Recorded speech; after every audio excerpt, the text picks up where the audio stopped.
This is how the roses arrived from John Smith, packaged beautifully in a box, in a plastic bag, and another layer of plastic around the roses. This is really important. It only took 2 days to arrive at my house, but for shipping across the country in plastic like this with wet newspaper, this keeps the roots wet and the plant itself moist and hydrated. You can see a huge root system on them. The varieties were well labeled, and it's a grade 1 rose, so it has to have at least 3 large canes, and many of these had not only large canes but extensive ones. So I was quite happy with the roses as soon as they came out of the box. If you're not an avid gardener, you don't know how to plant bare root roses, don't worry. John includes a wonderful sheet of instructions along with contact information. And whenever you get bare root roses, even if they're packaged well, always soak them prior to planting. So you can see the roses were well packaged, being shipped to us. Very pleased with them coming out of the box. Anytime I get a bare root rose, it's always a good idea to soak them 12 to 24 hours in plain water just to ensure they're hydrated. Some of these are dug up in the fall, and again, they've sat through the winter in cold storage. Perhaps some of you are getting them into the spring. So they've been out of the ground for a while. So they looked excellent when they arrive, but just to be safe, always soak them in water to make sure they're well hydrated. Before I go on to planting them, I want to talk about some of the advantages of bare root roses. Number one, all you're paying for in terms of shipping is the plant itself and the roots. They're very light. So you're paying for the box and roses to be shipped that are very light. What do I mean by that? They're not shipped in pots, they're not shipped in soil, so you're not paying as much for shipping.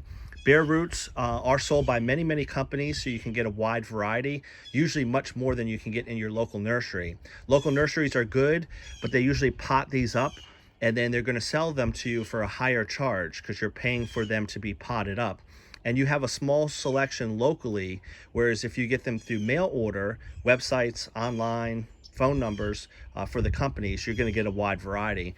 And John Smith's roses are an excellent example of this. You are buying directly from the hybridizer. So he is a well-known hybridizer of exhibition roses.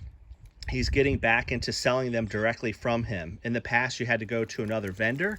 I always prefer to buy them from the hybridizer if I can. Some of the varieties I got, Sunny Sundays, beautiful one. I've got these in the garden already, but they're so good I want another one. Claire Elise, and then one that he's probably most famous for, in addition to Sunny Sundays, would be Randy Scott. So just beautiful roses.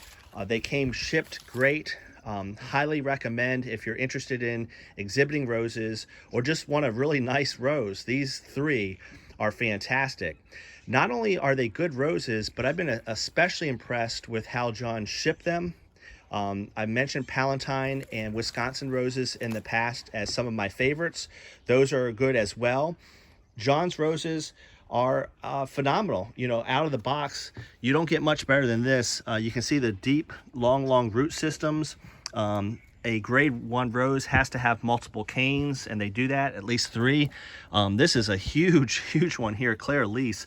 I don't know if you can see the graft on that, but that is a big shank on the root system. This is on multiflora, and huge canes. I hope you can see that in the video. So really nice root systems and vibrant canes. Again, this is Randy Scott, this one right here, 4 canes. You need at least 3 to be a grade 1 rose, and they're not 3 spindly canes. These are greater than the width of a pencil. So these are really fantastic roses. I'll put the link in the description. Again, the advantage of bare root roses through the mail order, you can get a huge variety. And in the case of John Smith, you are buying directly from the hybridizer. Sunny Sundays, Claire Elise, Randy Scott, and others that he has for sale this spring. They are directly from him. So you're buying from the person that hybridized them, and you can see from what I showed you in the still pictures with regards to packaging, how they've arrived, they are in fantastic shape. So not only are you getting one from the hybridizer itself, but you're getting high quality as well. So we talked about the advantages of getting roses through the mail order, how you can have a much larger variety. We talked about the advantage of buying them directly from the hybridizer. That's pretty rare. Usually you get them from a company. So we're planting some of John Smith's roses today. Now we're going to talk about the advantage of potting these up. With bare root roses, you can certainly plant them directly in the ground. Nothing's wrong with that. Even if you have some spring freezes ahead of you and you're cold, I have planted bare root roses in the past in the fall prior to upstate New York winters. You just mounted them up and you protected them. So planting directly in the garden is not a bad thing. In fact, in northern climates, I kind of liked it because the roots got established in the fall, and once you did some pruning in the spring, they were ready to go.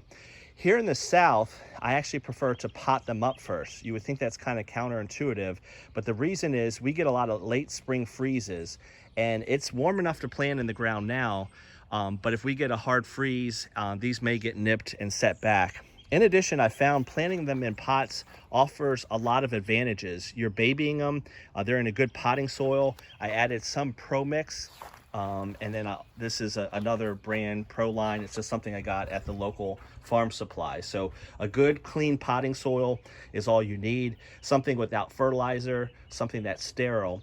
And the advantage of having them in the pot, again, you can baby them. You can bring them in the garage if it's going to get cold. They have no competition from other roses. You can put them exactly where you want in the yard to get full sun until they get really developed.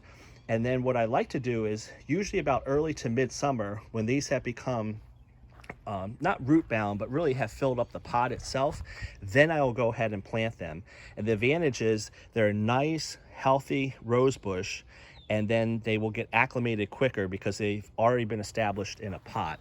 As far as pot size goes, they're called 5 gallons, but I don't know why they do this in the trade. They're actually 4 gallons printed on the bottom, but nonetheless, I use 4 to 5 gallon containers.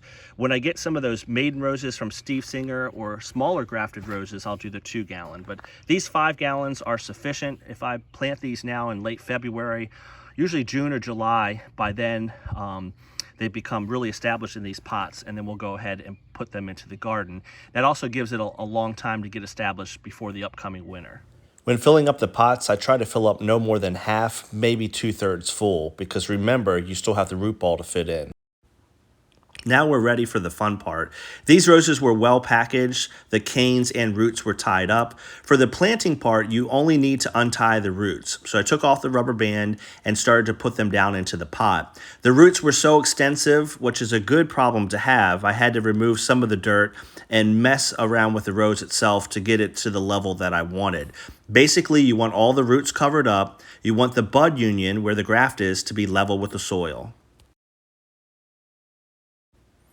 Now it's just repeating the process for 2 more roses. Again, releasing the roots, getting it down into the pot, making sure the roots are covered up, and your bud union is aligned with the level of the soil. Now that the roses have been planted, we're really on the home stretch. These were twined, so the canes were held together, so I released those, and then I started to do some light pruning. You'll notice I'm using Lysol in between the plants so I'm not spreading any disease. This is much like your spring pruning. Anything dead you take out, anything twiggy or spindly you take out, and you prune to an outward facing bud. To be honest, these roses were in such good shape, thick canes, and well pruned, I really didn't have to do much other than clean it up just a little bit. So now they are certainly ready to go and grow well this spring. We've already soaked these roses before we planted them, but it's always a good idea to top off with a little water to finish everything.